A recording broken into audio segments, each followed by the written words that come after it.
आणि आता आपण न्यूज टॉप 9 कडे वळूयात। सुरुवातीला राजकीय टॉप 9 बातम्या बघूयात।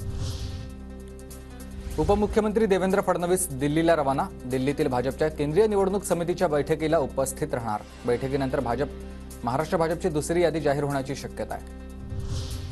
महायुतीत 6 ते 7 जागांवर तिढा, पण चर्चेतून सुटेल। रामटेकची जागा शिवसेनेला जाणार, अमरावतीची जागा भाजपकडेच राहणार।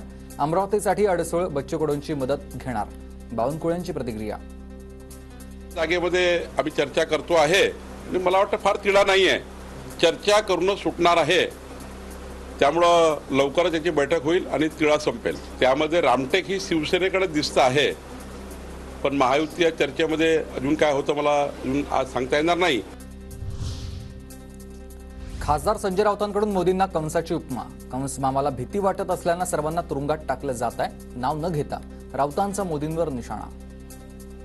ज्यांची ज्याची भीती वाटत होती त्या सगळ्यांना त्यांनी तुरुंगात टाकलं होतं। अगदी देवांना सुद्धा तुरुंगात टाकलं होतं कंस मामाने।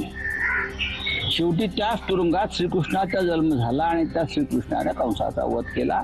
आमच्या कंस मामाला भीती वाटते सगळ्यांची, आणि ज्याची भीती वाटते त्या सगळ्यांना तो तुरुंगात टाकतो। आढळराव पाटील आज अजित पवार गटात पक्षप्रवेश करण्याची शक्यता। अजित पवारांनी बैठकीसाठी बोलावलं आहे। पक्षप्रवेश होत असेल तरी हरकत नाही, आढळराव पाटील यांची टीव्ही 9 मराठीला ही प्रतिक्रिया। माजी मंत्री विजय शिवतारे आज इंदापूरच्या दौऱ्यावर। लोकसभा निवडणुकीच्या पार्श्वभूमीवर तालुक्यातील विविध गावांना भेटी देणार। सुनेत्रा पवार आज इंदापूरच्या दौऱ्यावर। इंदापूरच्या शेळफटगळे गावामधून दौऱ्याला सुरुवात झालेली आहे। सुनेत्रा पवारांचा इंदापुरात ग्रामस्थांशी संवाद। मुख्यमंत्री एकनाथ शिंदेंना अडचण होऊ नये म्हणून मी बाहेर पडेन।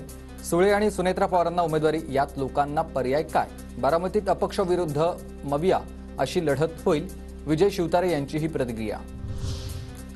देशात सध्या पांढऱ्या दाढीलाच महत्त्व। कुणी तुतारी वाजवेल, कुणी मशाले घेऊन धावतील, पण 4 जूनला पुन्हा मोदीच निवडून येतील, मंत्री उदय सामंतांचं वक्तव्य। या देशामध्ये पांढऱ्या दाढीला सध्या महत्त्व आहे।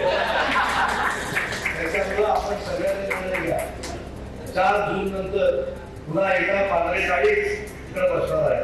त्याच्यामुळे इकडे खूप आम्हाला भेट करू नका, इथं काही चालत नाही।